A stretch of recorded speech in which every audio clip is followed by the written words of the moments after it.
Engagement করে কবুল বলার আগ পর্যন্ত ফোনে আলাপ করা জায়েজ আছে কিনা, কোনো মেয়েকে পছন্দ হওয়ার পর তাকে পাওয়ার জন্য আল্লাহর কাছে দোয়া করা যাবে কিনা।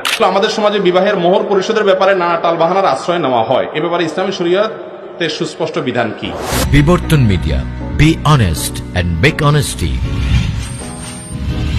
এঙ্গেজমেন্ট করে কবুল বলার আগ পর্যন্ত ফোনে আলাপ করা জায়েজ আছে কিনা, খুবই গুরুত্বপূর্ণ প্রশ্ন এবং যুবকদের প্রশ্ন।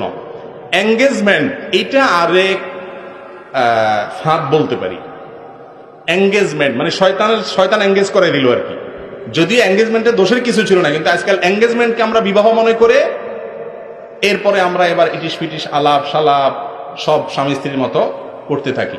এবং বলা হয় একটা মুখরোচক কথা আমাদেরকে কিছু নাস্তিক বা ইসলাম বিদ্বেষী বা এরকম কিছু মানুষ আমাদেরকে বলে যে না, হঠাৎ করে একটা লোকের সাথে কেমনে ঘর করে, এই জন্য আগে একটু গেট টুগেদার বা কি জানি বলে লিভ টুগেদার এই টাইপের কিছু কাজ করতে, এই জন্য হোটেলে যায় একসাথে দেখা করে।